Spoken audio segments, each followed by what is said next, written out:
Amada igreja, boa noite. Ontem, segunda-feira, 13 de julho, iniciamos a leitura do capítulo 1 da primeira epístola aos Coríntios. Corinto era uma cidade portuária grega, rica, cosmopolita e um tanto quanto caótica. Tinha fama de sua imoralidade, idolatria, culto a vários deuses.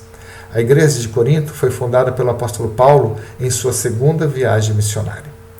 Atos 16:9 relata que Paulo teve uma visão em Troade, por intermédio da qual ouviu um homem macedônio que estava em pé a lhe rogar: passa a Macedônia e ajuda-nos, pelo que concluiu que Deus o estava chamando para anunciar o evangelho naquela cidade. Tendo passado então por Filipos, Tessalônica, Atenas e por fim na cidade de Corinto, ali permaneceu por 18 meses no processo de implantação da igreja. Terminada esta obra, ele partiu de Corinto em companhia de Áquila e Priscila e deixou o casal em Éfeso, onde eles encontraram e instruíram um homem eloquente chamado Apolo, que depois dirigir-se-ia a Corinto e ali desenvolveria um poderoso ministério.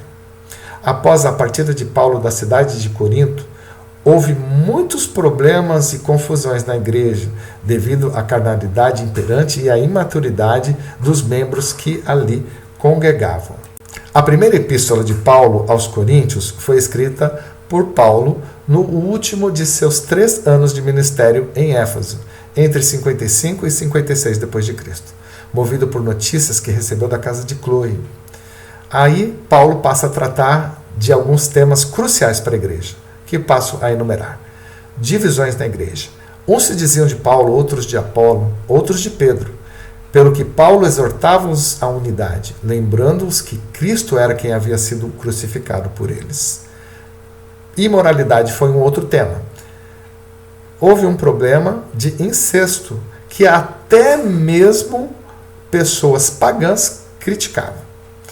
Também Paulo tratou do processo na justiça movido por pessoas da igreja, irmãos levando irmãos a tribunais pagãos. Falou sobre casamento, instruções detalhadas a respeito desta aliança sagrada. Tratou também de comidas sacrificadas a ídolos, estabelecendo que a regra fosse considerar o seu próximo em amor, evitando fazer algo que o escandalizasse. Também tratou do importante tema dons espirituais, destacando o amor, sem o qual nenhum outro dom tem sentido.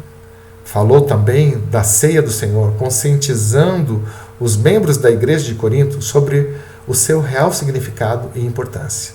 E, por fim, tratou de ressurreição, que é o lastro da fé cristã, a prova inequívoca da vida eterna. Se Cristo não ressuscitou, vã é a nossa fé. Por fim, é importante notar que no prefácio de sua carta, Paulo apresentava o tema principal: todos os cristãos pertencem ao Senhor Jesus Cristo, tendo feito uso de mais de 75 expressões típicas da escravidão do primeiro século para tratar do relacionamento dos cristãos para com o seu Senhor e dono. Desta feita, abordou de forma abrangente o tema do senhorio e da autoridade de Jesus Cristo, tratando da unidade cristã e da importância de sua irrepreensível conduta na sociedade. Ainda assim, foram necessárias outras instruções e exortações, feitas através da segunda epístola aos Coríntios, que será tema do próximo vídeo. As orientações de Paulo aos Coríntios certamente são também relevantes para todos nós nos tempos da igreja contemporânea. Permita-se ser ministrado pelo Espírito Santo de Deus nesta tão importante abordagem do apóstolo Paulo para o desenvolvimento de uma igreja sadia e para o seu crescimento espiritual. Que façamos boa leitura com humildade, reflexão e urgente aplicação dos ensinos de Paulo à nossa vida. Avante, IBT! Graças a vós outros e paz, da parte de Deus, nosso Pai, e do Senhor Jesus Cristo.